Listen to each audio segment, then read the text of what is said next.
Welcome back, everyone. So today we're going to talk about the sour flavor. Let's get started.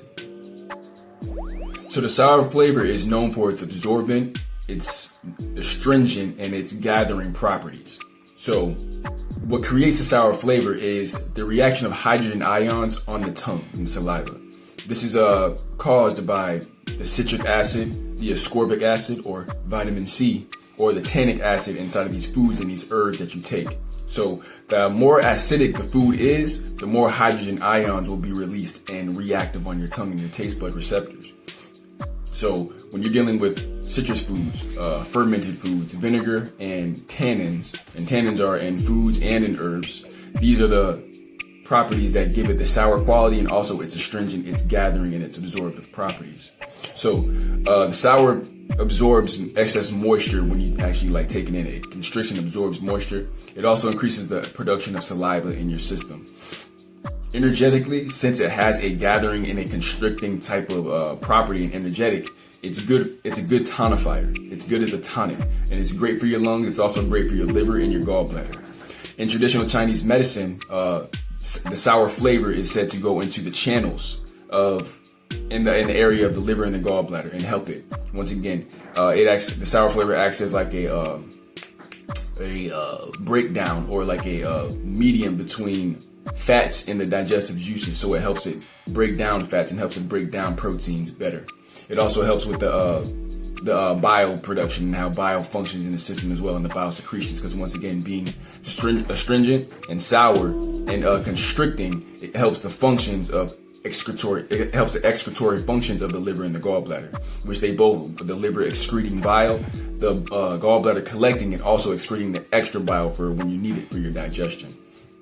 Now, one thing you need to be aware of is too much sour can cause malabsorption in the system. Because in the gut, if you were to have too much constricting, too much absorbing, too much astringency, you can close the channels and you can close the avenues of which food and nutrients are absorbed. So therefore, you will have nutrients and food just passing through shut doors. So you don't want to eat too much, because too much in excess will cause, once again, malabsorption. So when you're dealing with tannins are really famous for their presence, of course, in foods, but in herbs. Some of the best herbs with astringent properties, or sour herbs that would be good for tonification or for your liver, are raspberry leaf, blackberry leaf, schisandra, ginkgo, rose hips, hawthorn, somewhat lemongrass, but not somewhat lemongrass, and rhubarb. Taking all these will be good for your digestion. They'll be good for your gallbladder and your liver, and they'll also give you the effects of the sourness that you need. Whether you want to boost your absorption in the gut, once again, you don't want to take too much. Or if you want to, promote and kickstart your digestive systems and digestive functions, once again, the excretion of bile and the presence of bile inside of your digestive process. So, in traditional Chinese medicine, the sour is considered a yin type of energetic. So therefore, it works heavily on the internal body versus the external body. And when it comes into the way it makes your energy move in the body, the sour flavor makes things move up and out. So therefore, you know how sometimes you'll eat heavy foods and then you'll feel weighed down. Well, the sour flavor, if you eat the right amount of foods, combine the foods properly, and eat it in moderation and use it for what the sour flavor is, you'll notice that your energy is being held together, but also you'll have an abundance coming up and out. So sour is considered cooling as well. So if you deal with inflammation is considered a hot condition or a heated condition.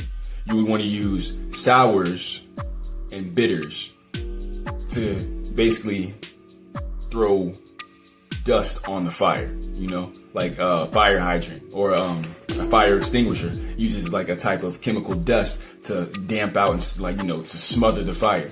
That's how sour and that's how bitters work in your system. So when you're dealing with a hot condition like inflammation, in the various manifestations of inflammation, you will want to go towards sour and bitter flavors for they quell the fire, and they're considered cooling in nature. So you would need something cooling to to counteract that heat.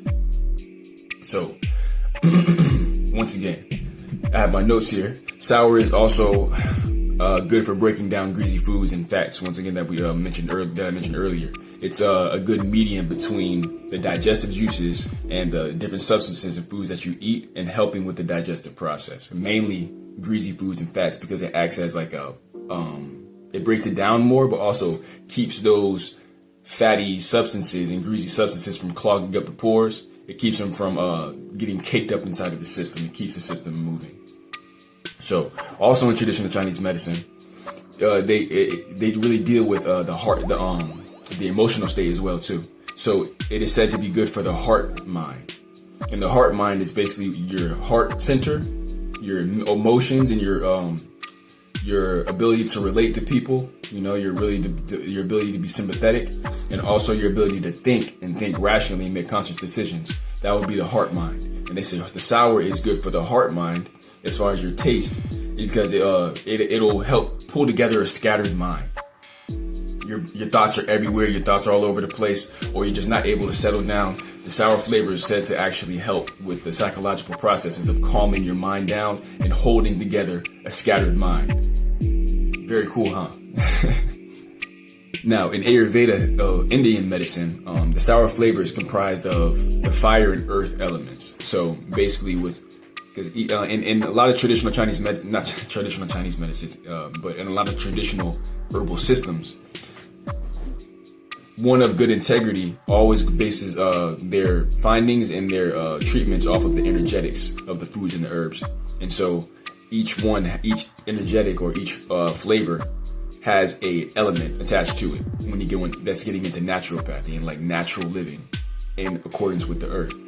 And the sour flavor in Ayurveda, Indian medicine, is considered to be fire and earth. So with the body constituents and the body types in Ayurveda, which would be Pitta, Vata, and Kapha. Pitta being a fire element type of person, which is I would be considered fire element, which is kind of not too slim, around a good size, and very athletic with very good digestive systems. Vata people would be considered air people, and they tend to be kind of thin, on the thinner side. They tend to be very dry, their body, so they must stay hydrated a lot.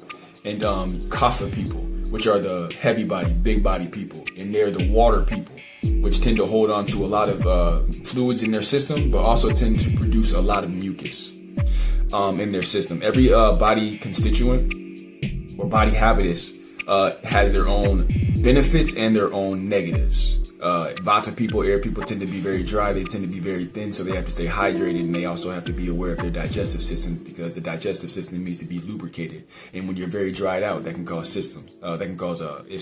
issues in your digestive systems. Pitta people, fire people, they have very good digestive systems. They're very athletic, and they tend to be very slim and have good bodies and metabolisms, but they're prone to inflammation in hot conditions. So they tend to deal with rashes. They tend to deal with inflammation and really like skin conditions a lot too. That would resemble like a scorched type of appeal. And Kapha people, water people, they tend to hold on to nutrients a lot. They tend to be very heavy body. They also their negative side is usually that they just produce too much mucus in their system, and they have to have diuretics. They really have to keep their filtering systems good, their bladder, their excretory system, and like their lymphatic system, to keep the toxins from building out of their body. They have to really work on that to keep their body fluid, keep their body draining, and also keep the mucus, which is the main cause of diseases, one of the main causes of diseases, from building up in their body. So to say that the one body habitus that needs to be very careful with sour foods and be sparing with them is the Pitta, which would be me. Yeah, Pitta people, because fire people, the sour quells your natural flow. You know what I'm saying? So it's like we have natural bodily fire. We have really good digestive system, which in traditional Chinese medicine, in comparison, the digestive system and your ability for your stomach to digest foods is considered digestive fire. If you were to think about putting food or things in a furnace to cook it up and break it down, that's what the digestive system is considered. In the stomach's ability to actually digest the food, the strength of your acid is considered your body's fire, digestive fire. And with Pitta people, we have strong digestive fire. So therefore, if we eat too much sour foods, it can quell that natural ability of ours to actually digest foods pretty well. So you need to be very careful, and don't be very aware of how you use sour foods if you're a pizza person.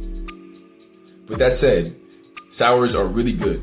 You need to keep sours in your diet. Sours and bitters. Sours and bitters together work very well to keep your body cool, to keep your body excreting, and to keep the muscles and your tissues very firm. So with that said, I hope this helped you. Have a good one.